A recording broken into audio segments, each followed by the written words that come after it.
Welcome to Bold Talk series where creativity, leadership, ideas, innovation come together. My name is Epi Ludvik, and today I have a privilege to have a short one-on-one conversation with Tim Bernstein, CEO at Yet2. Tim, great seeing you. Welcome to our Bold Talk series. How are you? Epi, thank you so much for having me. Most appreciative and very honored. Yes, absolutely, Tim. It's been a long time, so it'll be a great time to have this conversation to shed some light on the work that you're doing, and truly looking forward to reconnect again. But Tim, let's start first before founding Yet2. What experiences or pivotal moments in your career led you to focus on open innovation and technology transfer? Yeah, so I had no idea I was headed toward open innovation early on. Me too.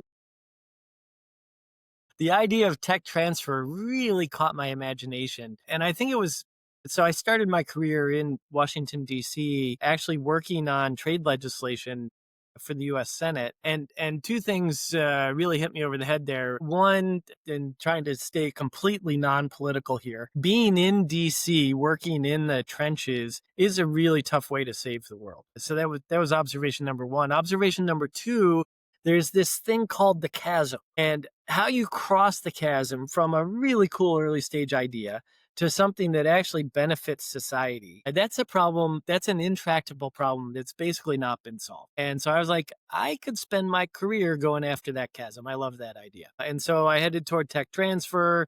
I wrote a master's. I went back to school, wrote a master's thesis on how universities help their inventors cross the chasm or not help, as is often the case, and then headed toward the private sector and the startup ecosystem, as they're the ones who are having the most success around that chasm and getting across it. So that's those were kind of the key pivotal moments there. Amazing. Now, Yet2 operates in a fast moving global technology marketplace. How do you decide which technologies or startups are worth pursuing for your customers versus which are too early or too risky to approach? Right. So we have a concept we've built here that we call comparative value proposition. And what we mean by that is not just what are the benefits of a technology or a startup or a new idea, but how much do we know about how it's better than its innovation peers and then the incumbents on the market today? And if we can't answer that question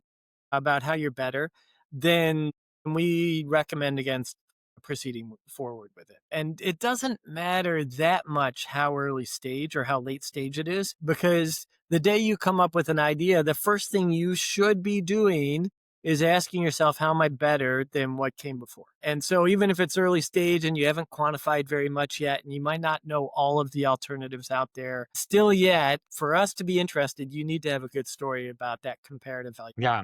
Well, now this process of scouting, filtering, and engaging with technology, it's quite highly iterative.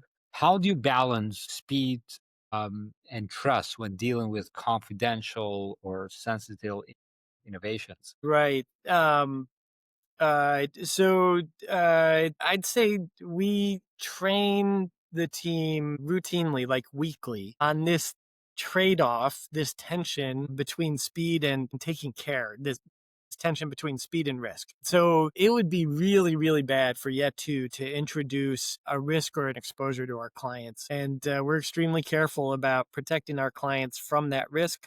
Knock on wood, we're 26 years in, and we have a 100% clean record on that, and we intend to keep it. So, it's interesting. We're 25 years into open innovation. If you kind of go back to A.G. Lafley in 2001, ringing the clarion bell saying that large companies must move external. And over time, if you think about the evolution of open innovation, in our minds, we're right now bridging from generation 3 into generation 4. Generation 3, the last maybe 8-10 years, has been all about being nimble and agile and moving much, much more quickly than we thought we needed to back in, say, 2008 or 2012. And so as our clients have felt this competitive imperative to be more agile and more nimble, we've had to build right with them We've completely revamped our business models, our methodologies, the skill sets on our teams, still yet making extremely sure that we are protecting our clients at that corporate. Yeah.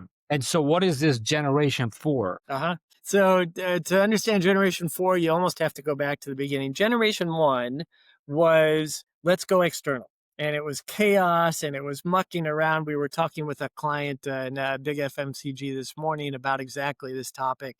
And they're like, yeah, we had procurement teams running in this direction and legal teams running in that direction. We had one head of an innovation facility, 3,000 people in the Netherlands, who declared in late '01, all 3,000 people in my facility shall now be open innovation officers for the company. Absolute chaos. Like, let's go experiment, let's learn all that great stuff. So Gen 1 was just, can large companies actually go external? Gen 2 was, all right, now we've tried some things, we've had a bunch of failures. How do we rearrange the organization in order to harness open innovation for impact? And so kind of the clarion, the poster child for Gen 2 was the methodology called want, find, get, manage. Very linear, very plannable, very approachable in order to bring in support functions who need to participate in order to get to success and impact. So what has to be true organizationally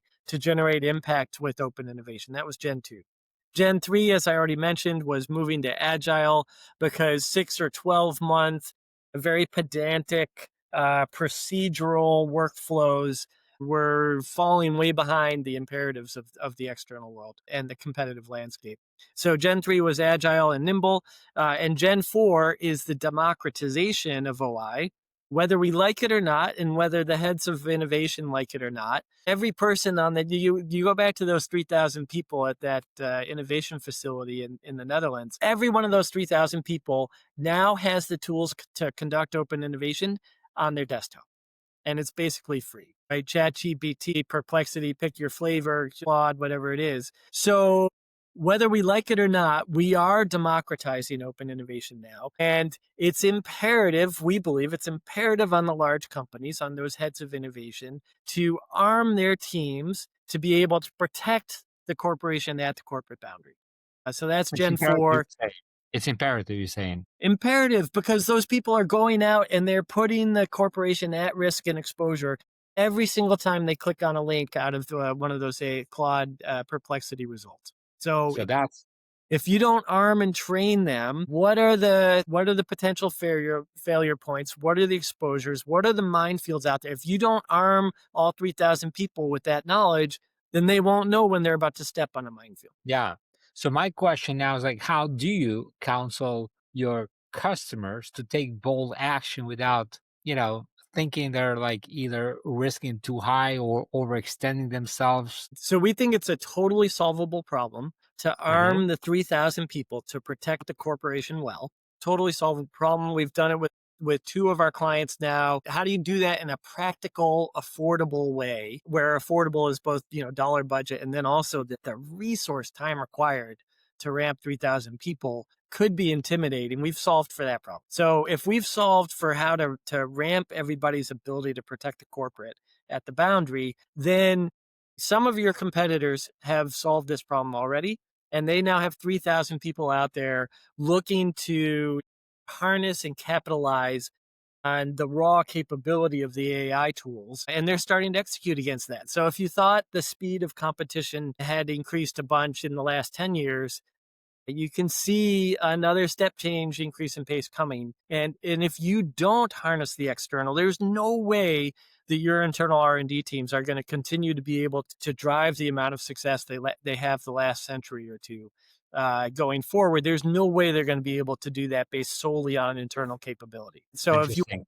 if you want to survive, much less go bold, you have to harness the external in a scaled corporate wide manner. Interesting. Now, when you look forward, what's your vision for Yet to and the broader open innovation ecosystem in the next next decade? I know it's there's a lot of things can happen in the next decade, but also what truly excites you most about the future in the of the corporate innovation? Yeah, terrific question. And maybe again to ground a little bit in the history. Two, when we were founded, had 30 venture funded competitors, like 30, $50 million. We had 30 of those companies coming at us, and they're all dead. Well, except for one, they pivoted. They now do patent stuff. But the other 28 are dead. How did Yet to survive? We had a management team and then a full team that were extremely focused on bringing value to our clients. And we've shifted business models 4 times since then. So we've done a lot of pivoting. That original business model was never going to work in hindsight. But that core value and culture here at Yet2 of finding ways to be continuously innovating and improving in order to out innovate our competitors. I love that challenge. That gets me up and out of bed every day. And there's, we have 2 or 3 new competitors every week. Yeah. So that challenge hasn't gone away in any way, shape, or manner. That said, then if you think, all right, so Yet2, this is a great, inspiring challenge for us. How do we stay relevant and continue to increase impact in partnership with our clients? I love that challenge. If you think about the impact of open innovation more broadly, and we're writing a book now, Epi, on the What's the history of. name? We don't have a name yet. Happy for input from the crowd. Okay.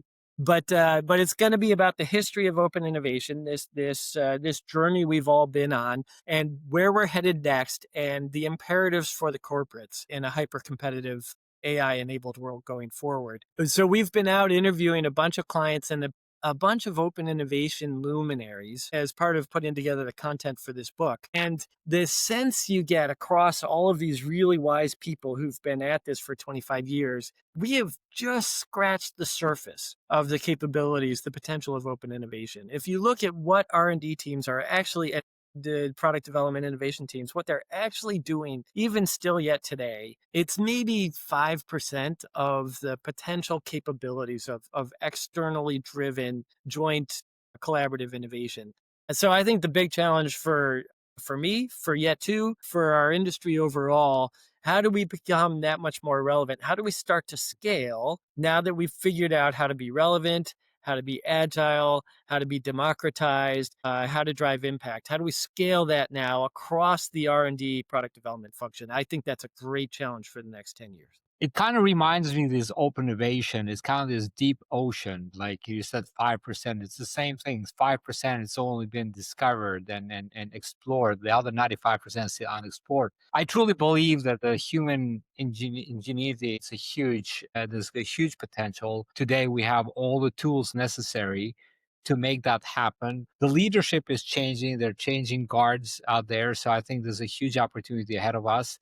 We are one of those pioneers. You're the one of the very early pioneers in this space. And I'm really glad that you hang on till today. It was a quarter of a century. Congratulations to you, Tim. Thank you. Now, Tim, I always like to ask this last question. This is a short format conversation to my all guests in this podcast, and that is about the word bold. What does that mean to you personally? I love that word, Epi. I wished I had branded it a decade before you came up with it. I'm totally jealous. We could do bold, bold. Bold too. I love this idea. Life is short and life is getting shorter, especially if you think about like innovation and product development and the evolution of technology over time. If you're not being bold, increasingly somebody else is, and they're going to pass you and they're going to find the new idea. They're going to find a way to look around that corner that you think that isn't viewable today. So to me, bold is minimizing the minutia and the process and the muck, the incentives that are aligned against you, and finding ways to take those steps that enable the big potential new innovations out there. I love that term bold. There's so much behind it. Again, I'm very jealous that you came up. Appreciate your honesty, man. Tim, so great to see you. Looking forward to reconnect again. Until that time, take care, be great, and be bold always. Bye bye, my friend. Happy, much honored. Thanks much again for having us. Take care.